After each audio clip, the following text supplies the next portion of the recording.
Chico और जादुई cupcake की मस्ती। मिलिए चिको से, एक छोटा शरारती चूहिया जो हमेशा नई मुसीबतें खोजता रहता है। एक दिन बाजार में उसे एक चमकता हुआ जादुई कपकेक दिखा जिस पर लिखा था, खाओ और देखो क्या होता है। बिना सोचे समझे चिको ने एक बड़ा सा निवाला लिया और फिर हुआ कुछ ऐसा कि अचानक उसके कान लंबे हो गए और उसकी पूंछ स्प्रिंग की तरह उछलने लगी। आवाज थी बिल्कुल चिपमंक जैसी। चिको हिलता डुलता उछलता कूदता हुआ सीधे अपने दोस्त बंटी कावा के पास पहुंच गया।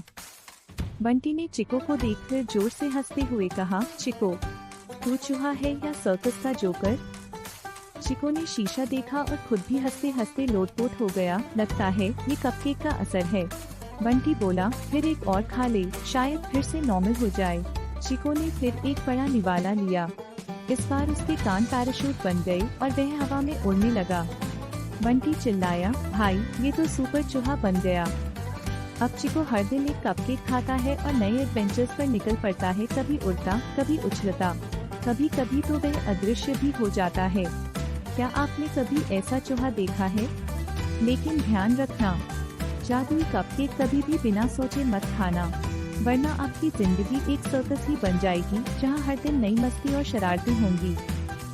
तो याद रखो, जादुई चीजें मजेदार होती हैं, लेकिन सोच समझकर ही उन्हें उठाओ। और अगर आपको कभी मस्ती भरे एडवेंचर चाहिए तो चिको की कहानी याद रखो। दोस्ती, जादू और थोड़ा सा मजाक, यही है चिको की कहानी। अगर आपको ये कहानी पसंद आई तो लाइक और शेयर करना न भूलें। और हाँ, नीचे कमेंट करके बताना कि आपको कौन सा मैजिक पावर सबसे मजेदार लगा। धन्यवाद।